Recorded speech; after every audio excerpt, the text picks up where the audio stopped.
আজ আমাদের পশ্চিমবঙ্গের জন্য একটা কালো দিন। এটা কালো দিনটা এই কারণেই, আমাদের গণতন্ত্রের চতুর্থ স্তম্ভ অর্থাৎ চতুর্থ পিলারটা হচ্ছে, সেটা হচ্ছে আমাদের সাংবাদিক মিডিয়া।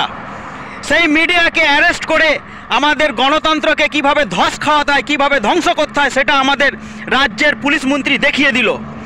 কারণ হচ্ছে ওই সাংবাদিকের ভুলটা কোথায়, যে সন্দেশখালিতে গিয়ে অর্থাৎ আর বাংলা রিপাবলিক বাংলা সন্দেশখালিতে গিয়ে মা বোনেদের উপরে যে বিগত 10 বছর 15 বছর ধরে যে টর্চার অত্যাচার নির্যাতন হয়েছে, তাদের জমি জায়গা কেড়ে নেওয়া, তাদের সমস্ত ন্যায্য টাকা পাওনা সমস্ত টাকা না দেওয়া, এই সমস্তভাবে তাদের উপর শারীরিক অত্যাচার নির্যাতন যে চালানো হয়েছে, সেই সব নিয়ে জনগণের সামনে তুলে ধরার কারণে আজকে তাদেরকে অ্যারেস্ট করা হয়েছে, তাদের সাংবাদিককে অ্যারেস্ট করা হয়েছে।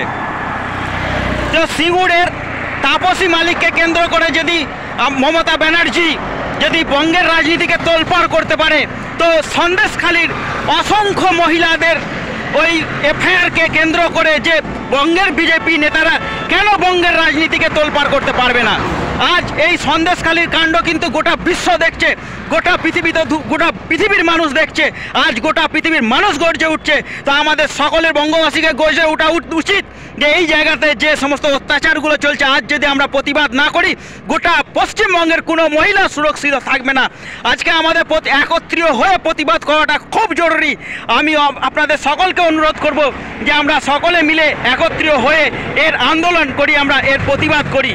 এই সরকারকে আর কোনো মতেই রাখা যাবে না, এই সরকারকে রাখার আর কোনো জায়গা নেই।